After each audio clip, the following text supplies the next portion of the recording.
Hello, good evening, and welcome to Upfront. Today, we put a spotlight on the grouping you've not been hearing big time on the most important issues in the country. I'm sure the prevailing issues in this republic have been predominated by the NDC and the NPP. Of course, one is the immediate past government in place, and the other is the ruling one. Now, today, I bring you the thoughts of the Progressive People's Party on perhaps the most important issues in the People's Republic of Ghana. This is to put into context the party that was actually the third force in terms of votes in the last election. What do they think about the massive happenings in the country? We're sure we'll be giving all the details as I get joined by the national chairman of the party after this break.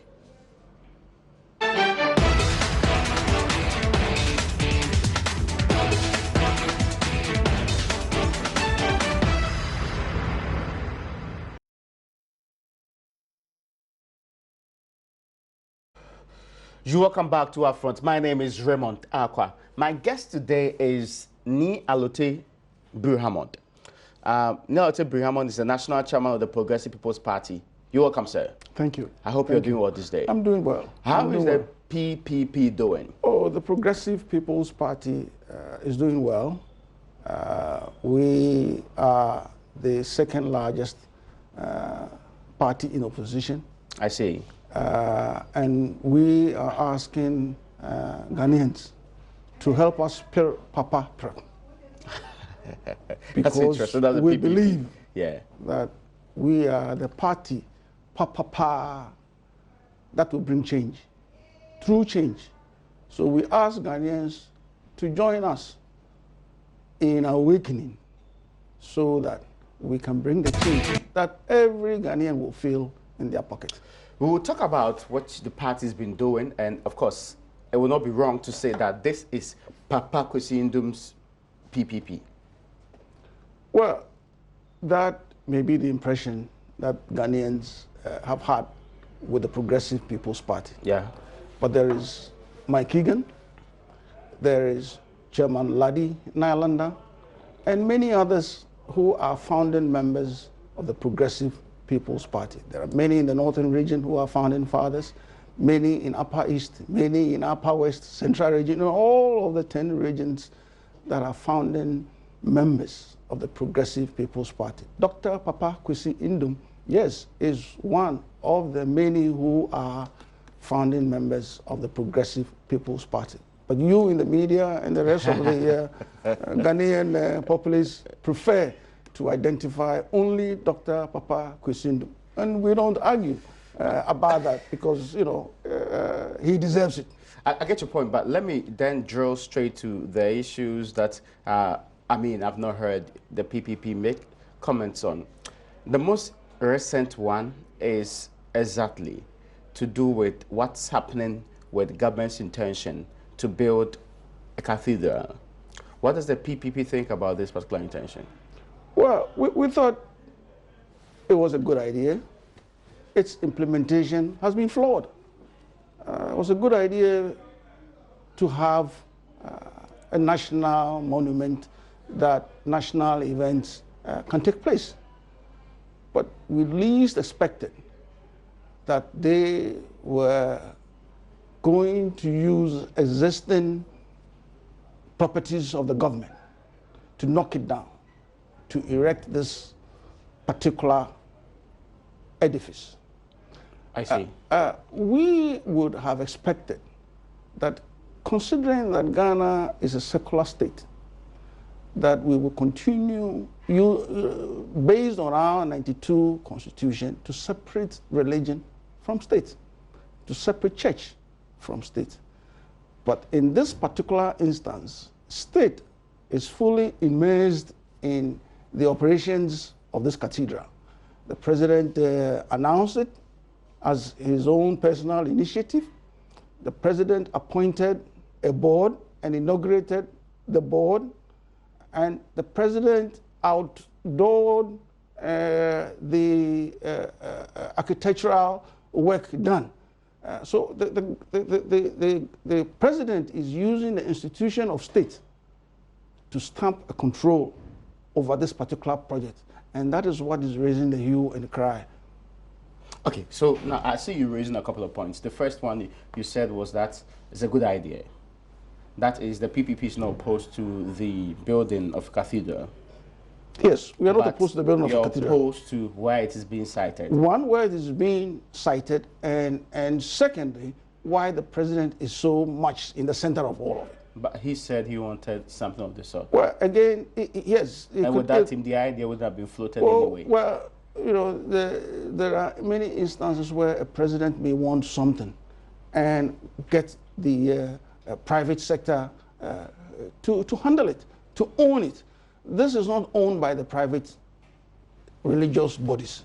It is owned by the executive, led by President Nana Addo Dankwa Akufo-Addo. But this claim that you make has been disputed. By whom? Indeed, the committee set up, which is really predominated. Who set up the committee? The presidency set up the committee. You see, that's precisely my point. It will be a national cathedral. Somebody ought to put it together. Well, the crux of what I'm trying to say is that the committee is saying that government of the Republic of Ghana, apart from making land available, is not putting in the PESWA. You don't accept this. Who is paying for the demolition of the residences that presently it is occupied? The people putting up this, what they call a cathedral. They are going to pay. Yes, for they are going to pay for it. What about the land? They, of course, that's the contribution they say is from government. So government is paying something. They said the that's people of really Ghana, facilitation, well, because this is a national monument of a sort. You can call it anything you want to call it. It is now raising hairs because the Muslims also want a national monument. The natural something also want a national monument. Is that the way forward for us to engage in all of these others looking for national monuments? Ghana is predominantly a Christian state and will continue to be Christian. We have Muslims in the country, but we don't call Ghana a Christian state or a Muslim state. Mm-hmm. Nigeria is predominantly Muslim. There are Christians there, but we don't call it a Muslim state, do we? Yeah. Precisely my point in that, yes, Ghana will be predominated by Christians. Does not mean that the president should be in the forefront.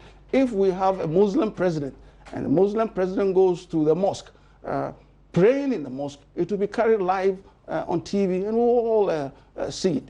If in the past we've had Christian presidents, when they are in church praying, it is carried live and we all see it. But it does not mean that the state itself should inject itself in the creation of monuments that are strictly religious, especially when it is not the religious leaders themselves that have come to the presidency to request for assistance, but it's the presidency that is initiating this people. You will recall that in the era of President Mahama, there was an effort to send religious leaders to Israel. Yeah. The opposition then, the MPP opposition then, led by candidate Nana Addo Dankwa Akufo-Addo, opposed it. Opposed the fact that President Mahama was sending religious men and women to a mission in Israel. I believe that they ought to look back and realize that what the president today is doing is also going to elicit the same disagreement that they put forward back in the era of President Mahama. Is there a single country that has a national cathedral which was not mooted by the state? Oh, I am not questioning the mooting by the state. I'm saying that, yes, it could have been mooted by state, but the state should not be seen to be the one micromanaging the mission. In this particular instance, by micromanagement, the president is micromanaging it by appointing and selecting the committee at the Flagstaff, at the Jubilee House. The president outdooring the architectural work by the internationally acclaimed architect, Ghanaian British architect, with the presidency announcing every move of this initiative from the executive Jubilee House. That makes it a presidential baby and not an initiative. In fact, many of the pastors, the reverend ministers, when you ask them, they tell you they don't know much of the details. If they were controlling it, they would have known the details. They don't know how much it costs. Are you talking about the members of the committee? Yeah. And specifically, who are you making reference to? Because a 30-member committee. Yes. Which of them are stated categorically that they have no detailed information on this project? I can't give you a name, but I believe quite a few of them have been interrogated in this media stuff. Many have been interrogated, and many do not know the specifics. They have been very general about the operations of this very committee, but have not been specific, because in my mind, they don't know. In fact, we are forcing these men of God to really shade the truth. From this exercise, we are forcing the men of God to shade the truth. I watched the Methodist, officer. You made a claim that they say they don't know much about it, yet you say we are forcing them to actually shade the truth. How do you reconcile the two? Because, are you saying that? Because one, I believe that they know that the state is funding it, and yet they are unable to say that it's the state that is funding it, because they don't even know how much it is going to cost. Because they don't know how much it is going to cost. If they knew how much it was going to cost, if they themselves had come up with the idea and sourced out the costing, they won't hesitate to tell you how much it was going to cost. Again, how many members of the 30-member committee have stated categorically they don't know how much it will cost? I can't name you even one, but what I'm saying is that I've heard some of them comment based on the questioning that I've heard them. You can't tell us the ones you heard. Well, I can't, honestly, I can't tell you. Okay. I do remember that the presiding, is it Methodist, Dr. Boafo? Is he? Okay, yes, it's actually Methodist. Yeah. It's Methodist, yes. He didn't know much about what was going on. Because he virtually just got inculcated into office into the program. You see my point? If it was an initiative springing out from them, they will know a lot. And it's also clear that the former bishop of the Methodist Church is the one leading the exercise, Reverend Santechi. Well, that's good. Ask him about how much the project is going to cost, how they eventually ended up at the location where it is, who put the membership together, why they didn't inaugurate their own membership. Why was the president selecting the membership? So to your mind, what would have been a better procedure for putting this together? Oh, yes. The better procedure would have been for President Nana Addo Dankwa Akufo-Addo to have called the leading pastors, tell them about, the desire to have a cathedral, and get them to come up with their own membership. Which is effectively what happened, right? Oh, is that what happened? Effectively. Are you trying to, when you say effective, what do you mean? Because I saw on TV President inaugurating So the inauguration is the problem. I have not heard a single member of the clergy today complain about the constitution of this particular panel. Well, they may not have, but I'm complaining. But they are the front lows in this particular But I'm telling you that, yes, they may be, and they may not have complained. Because, they got a phone call from the president to say, oh, Raymond Akwa, come and be part of this member. Kojo Mensah, come and be part of this. And, they walk into the Jubilee House and they are inaugurated. But how does this dampen a good idea? If you say it's a good idea, how does merely constituting a group to be in charge of it, predominated by the clergy, abandon the entire concept and make it completely... Because it does not separate church from state. That's the problem. It should be a problem that church and state should be separate. And by our 1992 constitution, we want to separate church from state. Is that your interpretation of the constitution? I believe mine and many others too. Okay. You may not be one that believes that. I'm not clear in my mind where the constitution says separate church from state. Well, I am not a constitutional lawyer. Yes. But I do know from reading from many quarters that our constitutional provisions separates church from state. I cannot quote you this article this or article that. But trust me, you can find out later. Because, would it then be appropriate for us to have prayers said as national events? Christian prayers? You will recognize that at such occasions we have prayers from all of them. Oh no, from not the Muslims. Sorry, not the Eastern religions. I have never seen the Eastern religions, which are population census says are also represented in this country, being given the opportunity. I've never seen. I've never seen a Hindus pray. I've never seen a Buddhist pray in any of our engagements. They may not have complained, but this exercise that we are going through may waken them up and begin to question why they are not invited to pray at our national event. So it's not about separating church from state. It's about involving all religious groups. That's what you mean? No, I don't. I mean that and more. I'm saying that to prevent all of these other bodies from springing up to request that they be recognized at all of our events, that was why our leaders in crafting the Constitution managed to separate state from religion. Because once you start wading into these religious practices, you're going to have potholes all over the place and not know where to step. So it was a good idea that they separated, the state from church, and that is what some of us are asking, that we continue on that route to separate church from state. President Nana Addo Dankwa Akufo-Addo is wading into it, and we ought to tell him that he should step back a little bit. What's the downside to doing that? What's the problem with that? Well, the problem is what is springing up. Now you have everyone within the religious community looking to get a national monument erected for them. Is that what we want?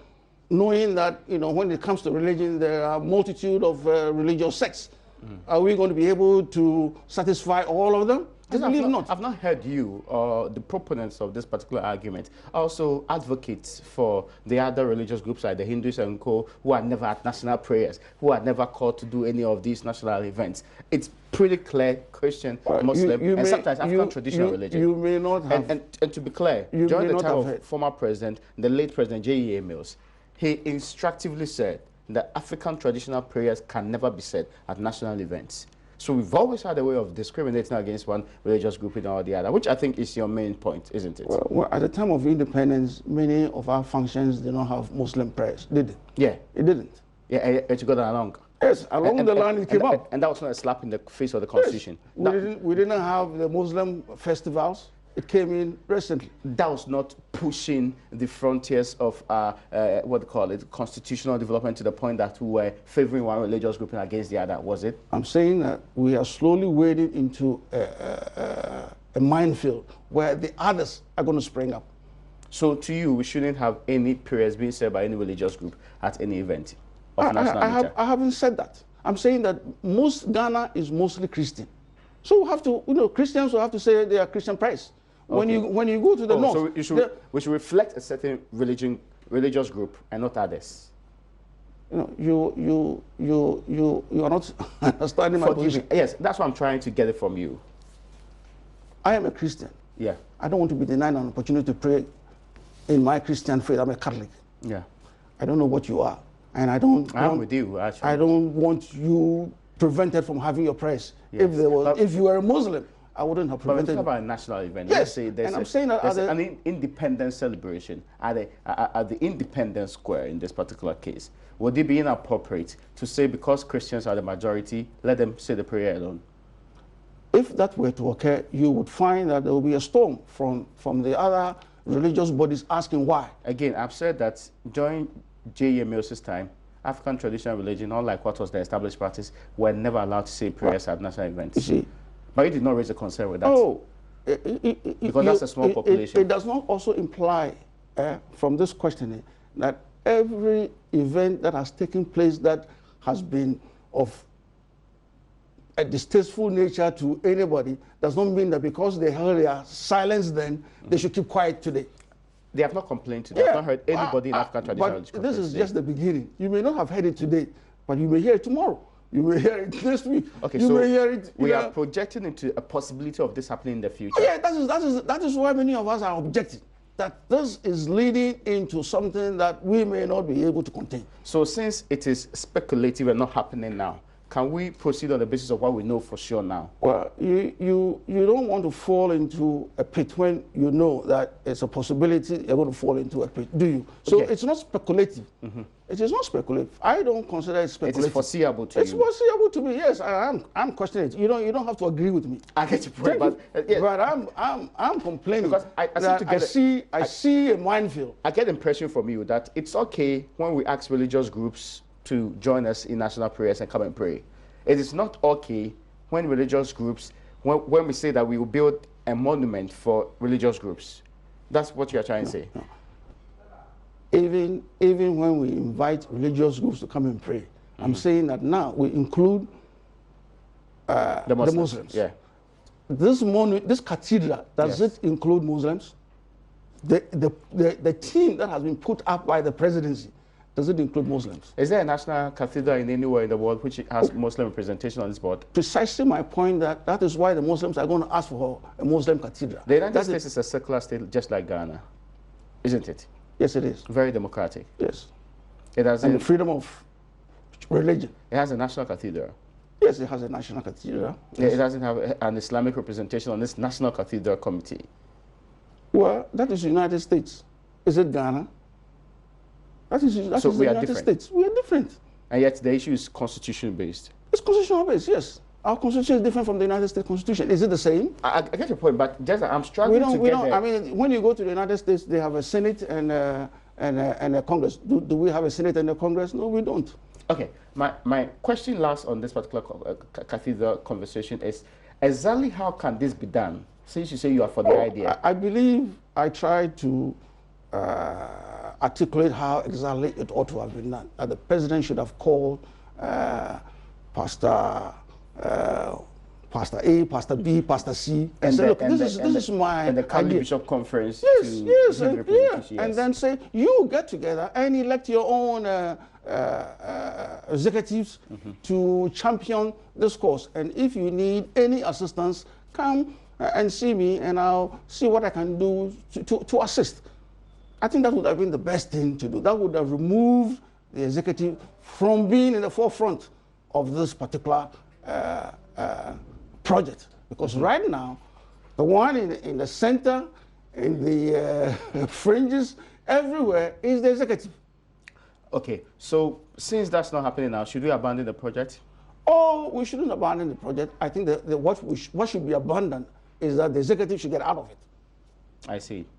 And if they tell you that they are not paying a peswa to it, is that not enough? It's not enough. It will be enough for me if the executive gets out of it.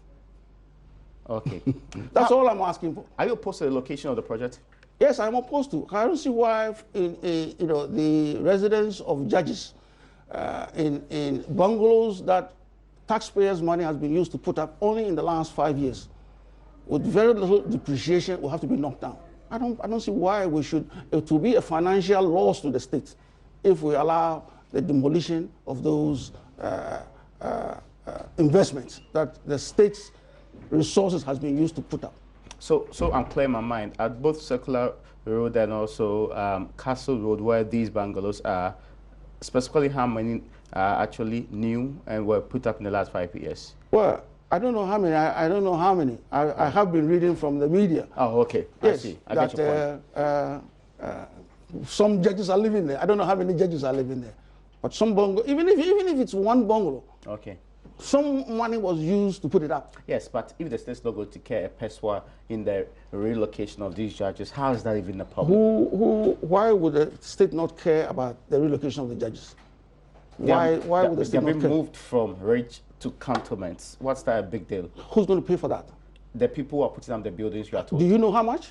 And does any of the pastors you have interviewed know how much? Going to go into it? Somebody's going to pay for it. Yes, I agree. The land belongs to the state. I agree. So the state willingly gives it away.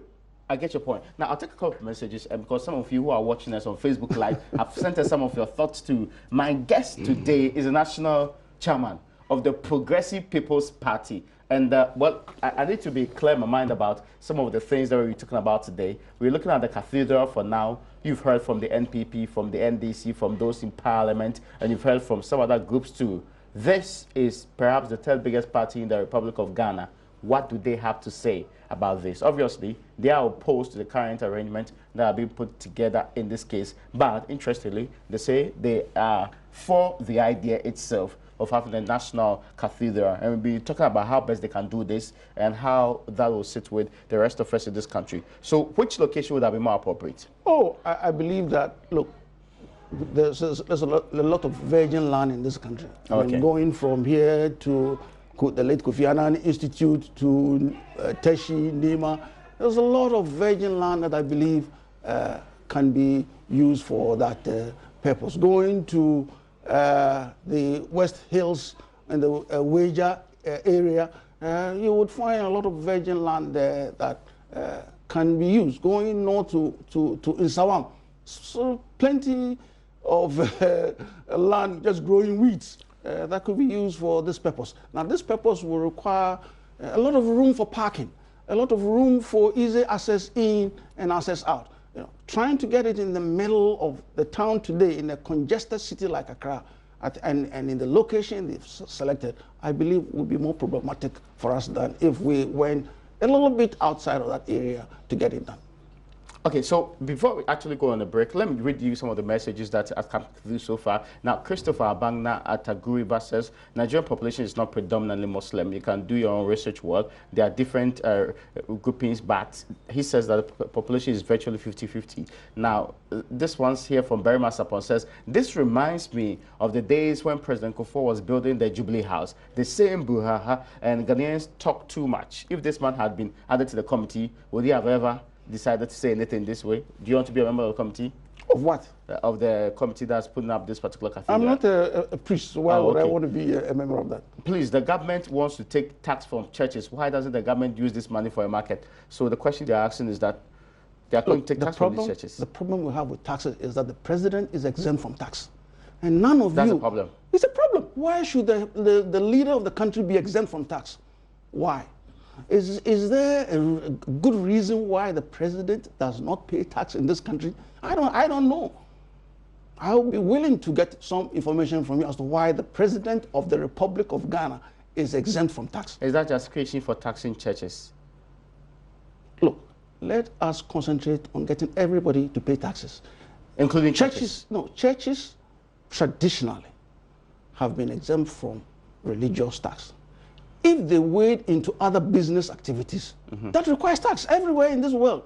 I get your point. Yes. So if they establish a school, why wouldn't they have to pay a tax on the school? So my question is selling videos and stuff like that, is that not commercial? They should pay tax on that. Do you support the status quo, or you want churches taxed to raise revenue? Well, if you say churches tax, you are making it a very wide statement. Yes, of course. You and I know the areas in which they are taxed. In those areas that they are doing commercial activities, yes, they should be taxed. How about they are not complaining. Activities? Yes, if they're not doing commercial activities, you know, all over the world, churches have not been taxed. All over the world, we will be the first to tax for religious activities if we do. Would that be wrong? Oh, I think that, you know, there is a standard set, and I think we should follow that standard. It's peaceful, and we shouldn't wade into that. If they're doing any commercial activities, let us tax them. Okay, now let me read some more messages. This one said, please, the government wants to take tax from churches. Well, I think I read that from the King. Now, the other one said, we cannot afford this cathedral. We need schools, health centers, hospitals. We need the money to pay the teachers, nurses, and other public sector workers. After the break, we'll continue our conversation with the national chairman of the Progressive People's Party. You welcome back to Upfront. My guest today is the national chairman of the Progressive People's Party, and we'll be having conversations starting first and foremost with the National Cathedral and the brouhaha surrounding whether or not it should be built in the first place, whose money should be used in building this particular cathedral, and beyond that, where should it be sited? And Nialote Bruhamon, who is the national chairman of the PPP, is with us here. You're welcome, sir. Thank you. And thank you to our listeners. We left off on the conversation about pay or not paying tax, but it looks like the PPP is not for paying taxes by the church. Taxes? Oh no, if they are doing a commercial activity, they should pay taxes. But that's not what if they are doing. If it's a religious activity, no taxes. No taxes. But if they are wading into commercial activities like the schools that they've put up, like selling of videos and tapes or selling of all manner of things, they should pay tax on books and all of those things. They should be paying tax. And if they are not paying tax on those activities, then the tax system should go after them. One of the reasons what the president gave, and he said was making it very, very appetizing for us to choose to tax them, is the lifestyle. And he chooses to tax it, actually title it as the opulent lifestyle of some pastors. Is there a justification to do so? Well, if you say opulent, if they are buying a jet, that in itself requires some taxes to be paid. Yes. If they are buying a fleet of cars, that requires some taxes to be paid. If it is a religious-related activity, no tax. If it is outside of the religious activity, there should be tax. There should be no confusion over what ought to be taxed and what ought not to be taxed. I get your point in this case. Now, let me give you some messages before we move on from this particular topic. Cleanliness is next to godliness, but that's Ray D. Cinco who is saying this. But let's look at how dirty Ghana is. Building the cathedral will not bring God closer to Ghanaians. If you have clean country, God will surely be with us. And Munir Salifu Ali Inan says, please inform my hard-working chairman that he's making an intelligent submission. He should keep it up. Thank you. Thank you. I also want to know if you contest again. And this one is from Pandai Munir Salifu Ali. You want to answer the question before we move on? No, I'm not contesting. You're not contesting again? Yes. You don't want to be national chairman again? Oh, I'm not a Mugabe. I don't want to stay on forever. Now, Abdul Samad Ibrahim says, good evening to you. If the government really want to build the National Cathedral, the president should pull down his own house at Nima to build the cathedral.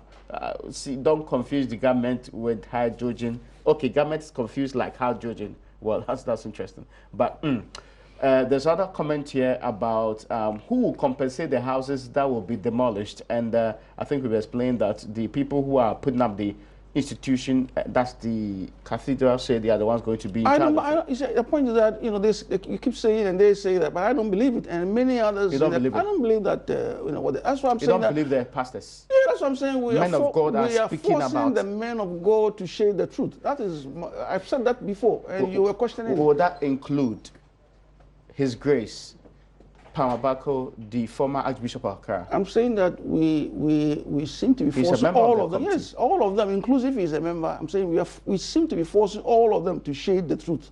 You're a Catholic. You're saying that your bishop is being compelled to shade truth. He may be forced. I don't know.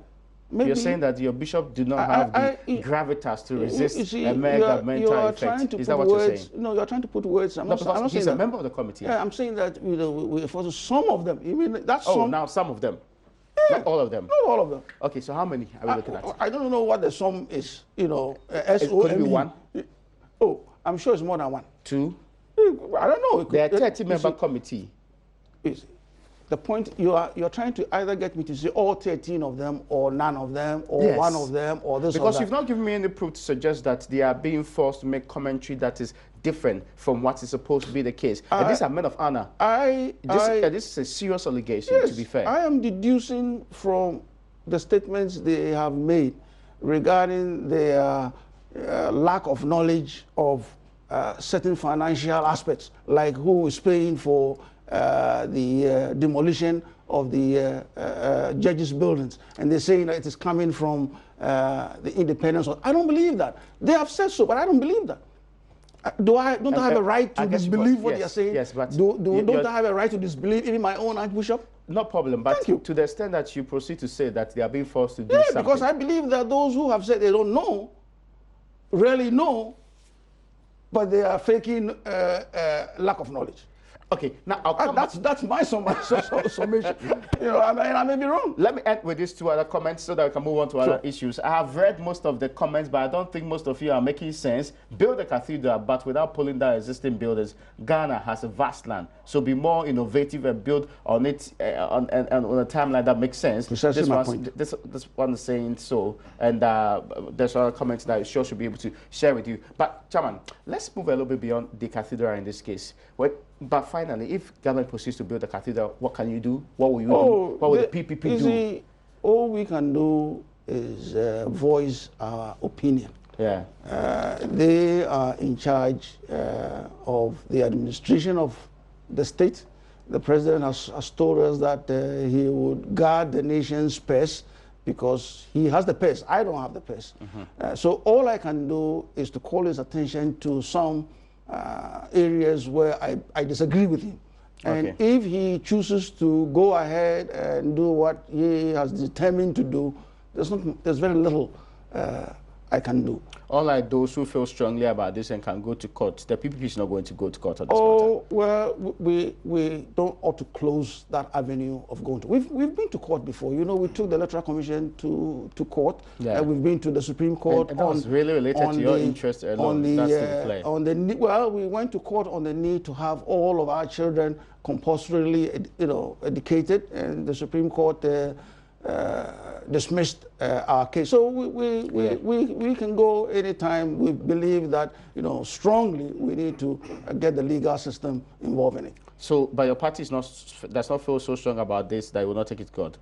Oh, well, I won't close that door. The National Committee has not met. Maybe when the National Committee meets next month, this issue will come up, and then we may decide that, yes, let's put our money where our mouth is. Now, let me bring you some more comments. Jake Anokiba says, it's very shocking and unbelievable that with assassination, we have to demolish 9 appeal court judges, bungalows to build a cathedral. And Gold Coast says here, I've read most of the comments, and I think I've read this message too. Sule Naza says, Raymond, the men of God are not speaking the truth, period. And it looks like he agrees with you. Well, I don't want to say that, what I'm saying is the truth. I'm just surmising from my observation that okay. I believe they are not telling that's the full truth. Labib Samari says here, I think that government should set its priority right. Cathedral at this time, government should concentrate on basic responsibilities. Cathedral is not a priority. And Scott says, even Judas, the disciple of Jesus, sold his master. How much more archbishops receiving? Oh, okay, Scott, no archbishop has received any bribe in this matter, so far as we discussed. And he's not made the claim. That's not your claim, right? No. Yes, so I think you have to stay within the terms. But I still want to hear from you if you're watching us live on Facebook too on this particular matter. But I want us to move to another issue. Now, this is just one of the actions of the President of the Republic of Ghana. How is he doing as president, 18 or more months into office? Well, we had great expectations from the president, Nana Addo Akufo-Addo, when he took the reins of government. And many believe that we would see change in the living standards of Ghanaians. But in 18 months, going into 24 months, very little change in the lives of Ghanaians have been noticed. How do you measure that? Oh, the suffering is going up, petrol prices just going out of the window. The Ghana CD dollar rate is going out of whack.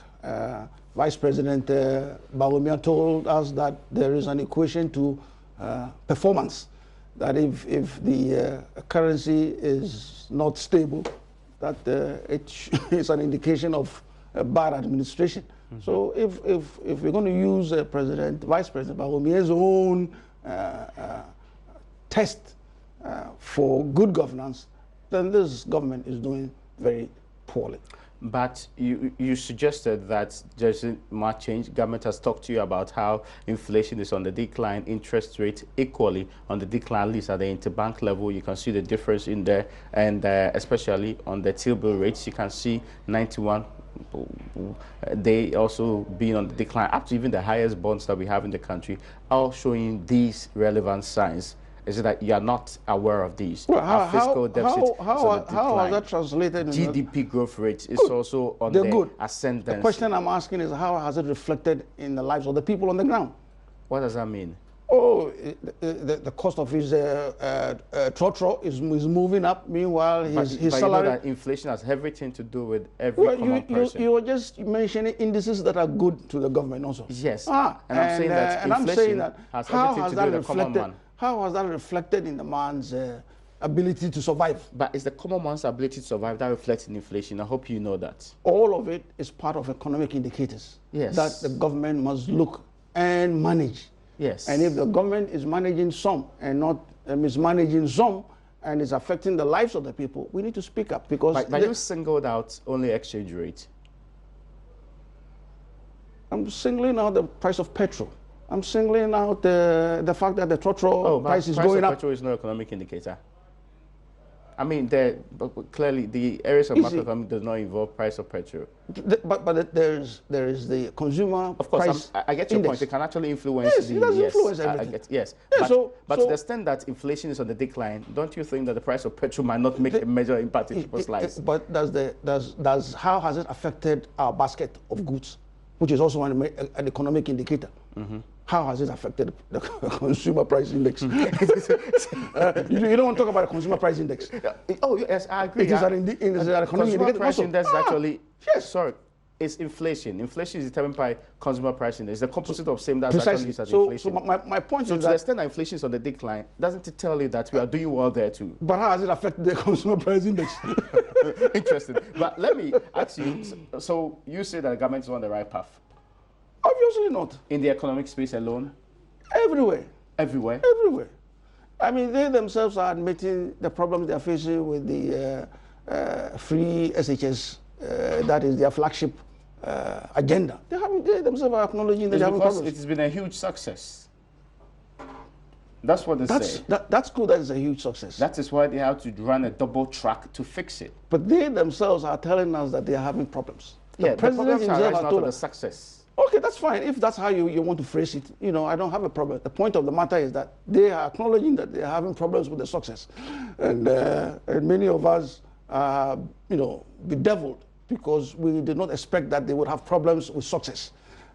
We thought that they would have problems with other things, but not problems with success. Okay. So if it is successful and they're having problems, let the people of Ghana. The double track system. Good idea? Well, as a solution? I'm worried that young ones are going to stay in the house for 81 days. You're worried? That they will stay home 81 days plus another 81 days. That there will be some that will stay home for 41 days, 41 days, 41 days, 41 days. The devil has a way of getting to idle hands. In the past, our children have been to school every day, even if it's 2 hours. They go to school every day of the school year, except for Christmas, Easter, and the long vac. But outside of these 3 vacations, they go to school every day, even for 2 hours. Now, they're going to sit at home for some going to sit at home for 41 days.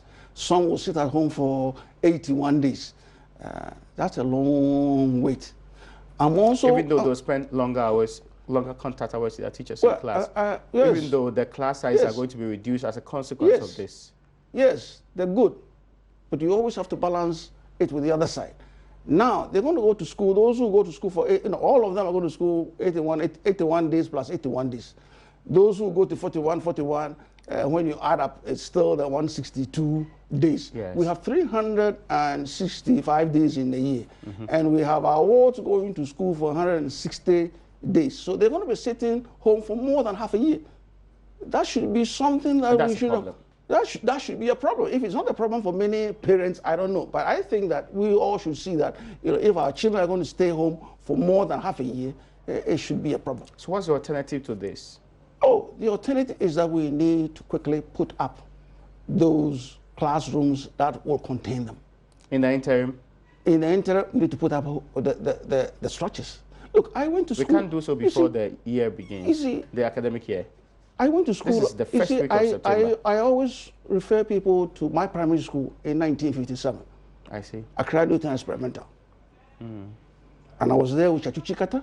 I was there with Chairman Ladi. I was there with the Minister of Education's children, the Browns. That's why we went to school at Accra Newton Experimental. You should see the structure that we went to school in. It was put up by the first administration so that we can all have that education, the compulsory education that he was emphasizing. We need to look at what we have and quickly put up something decent. And it can be done very quickly, something decent. While we look to build the proper schools with the master's bungalows and the classrooms, the toilets, with playgrounds, that is what the Progressive People's Party campaigned on. And we even went further to say that we would make school compulsory and abolish the BEC. They should have come to ask us how we were going to do it. They have not abolished anything. and they're they're having problems with success. I don't see how you can have problems with something successful.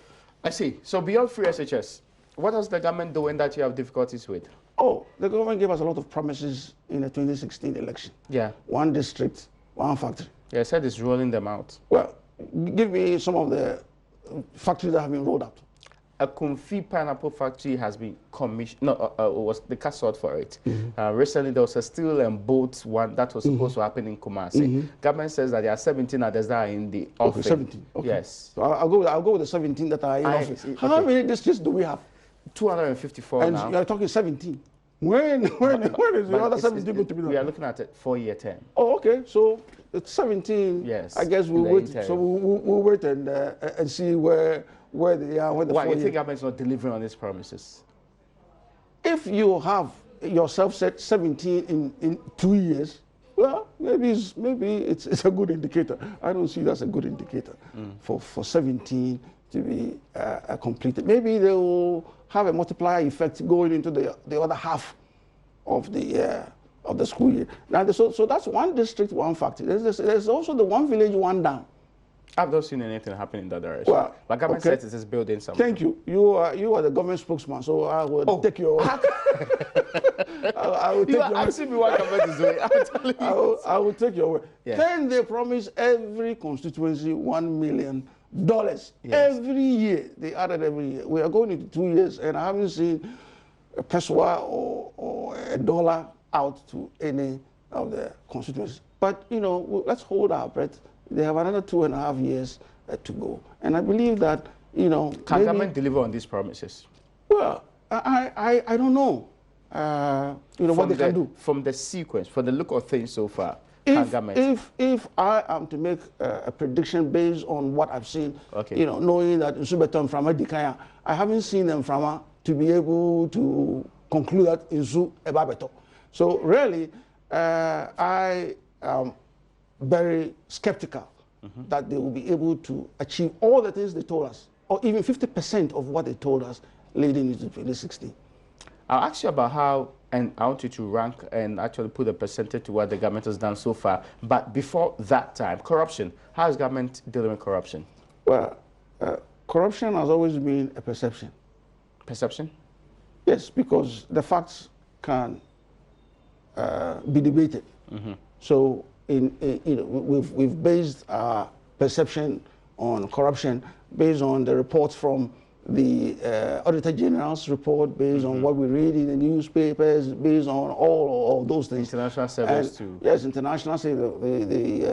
Those who measure our corruption index, always place us at the bottom of the index. So yes, corruption is going on, and we seem to talk about it willy-nilly. Everywhere is Nokufio, but I relate it to the wages. We don't talk about the wages. Recently, the government has increased the minimum wage, effective January 1st, 2019. Yes. But between now and January 1st, 2019, the minimum wage is less than 10 cedis a day. That's true. How is anyone going to live on a minimum wage of 10 cedis or less a day? How? What would have been a more appropriate one? No, the living wage must be a summation of the basic expenses. I'll see. And if you put the basic expenses of 3 meals a day, water, transportation in and out, and even some left over, we're talking roughly about 25 Ghana cedis a day. What is kenke and fish? What is the price of kenke and fish for 1 meal? What is the price of yokogari for 1 meal? What is the price of fufu and soup for 1 meal? You have to drink water.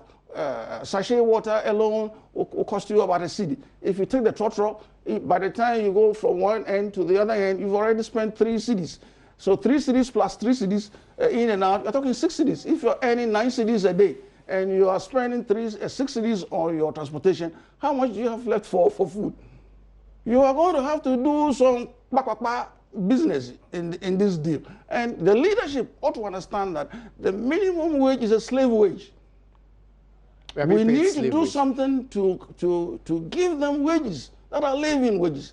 Coming to increase it, you know, it gives them a false impression that if increase it, what, 10%, they increase it, what, 10% or something? 10%. 10%. So the 10% is taking it to 10 cities and some 20 pesos.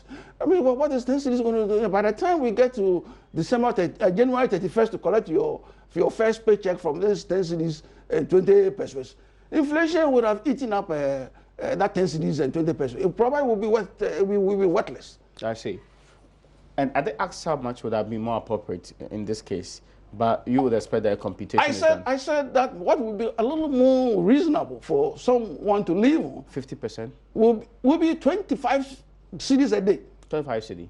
So that was more than 100%. Minimum wage. Yeah, but how much does a meal cost? I see. 10K cost. Okay. If you eat one meal. You see, I have lived in an era where the minimum wage was 6 shillings and 6 pence. Oh, okay. 6 shillings and in Ghana here, 6 shillings. And there was no way you can go eat your gari through the capre 1 shilling. Nobody could eat 1 shilling meal unless you went to Maharaja restaurant to go and eat there. But 6 shillings and 6 pence, that was when Fanta was 6 pence. I see. Okay, so your minimum wage of 6 shillings and 6 pence could buy 13 bottles of Fanta. And that was also when we could, you know, we drove in the trotro. That is how the trotro came about. Mm-hmm. So with the 6 shillings, 4 times 6 is 24, plus the 6 pence, you can take trotro 26 times. Mm-hmm. So how many trips can you take with your minimum wage today? You'll be lucky to do two trips. Wow, it's interesting. So we need to reform our system so that people earn living wages, and that is what the Progressive People's Party is promising the Ghanaians, that if given a chance, we would make sure that people earn wages they can feel in their pocket. You can put your money in your pocket and feel your wage. Today, you can't feel anything in your pocket.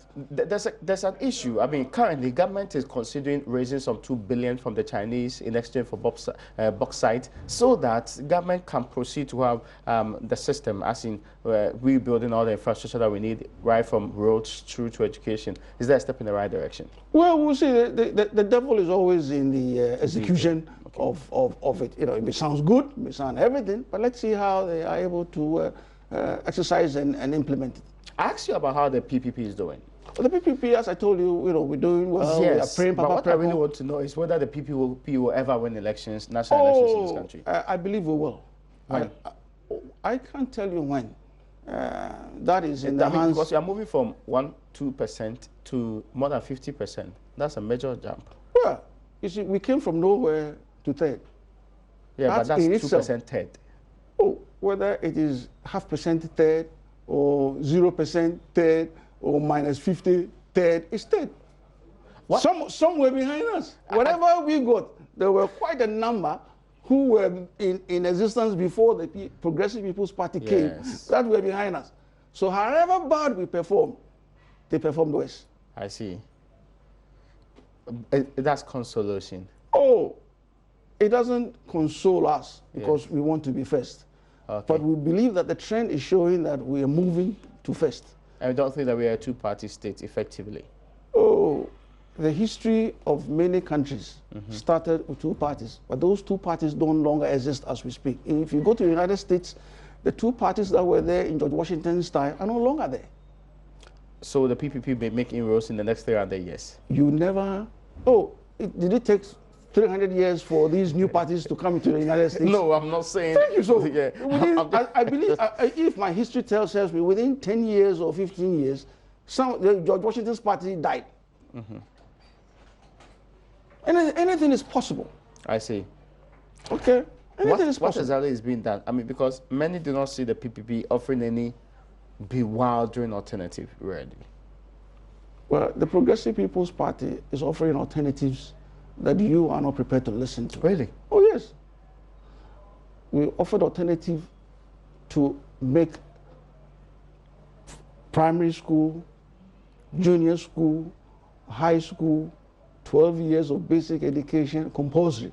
Have you said anything about it? No, you haven't. We said school must be compulsory. None of these 2 have used the word compulsory until today. But President Akufo-Addo has not said he's going to make school education compulsory. Compulsory is already in our constitution. It says FQ, free compulsory universal basic education. So why are children running around there not going to school? They ought to be arrested and put in schools. I'm asking if it's compulsory. Yes. And you say it's in our constitution. Why are children running around not going to school? But government's role is to put the facilities there. And just wait for them to go to school. Then why are we saying compulsory? Then we shouldn't say compulsory. If it is compulsory, what does compulsory mean? I see. We need to compel you. Compulsory means we need to compel you to go to the school. Are we compelling those who are not going to school to go to school? Apart from Papa Kosindu, who else can be flag bearer of the PPP? Oh, you can. I'm not a member of your party. Well, hopefully, hopefully you hearing that PPP is the party, Papa, and since you want to pray Papa Preko, yes, you will come and join and contest the flag bearership. Chairman, I'm very excited to have had you today. I'm pleased with the kind of interaction, the interaction that we had today. Thank you so much for joining us on today. We hopefully will be having you consistently. Hey, I enjoyed that conversation. Anytime you need me, I'll make sure I make my presence felt. Well, folks, that's where we tie the nice ribbons on today's edition of Upfront. My name is Raymond Akwa. The National Chairman of the Progressive People's Party was my guest.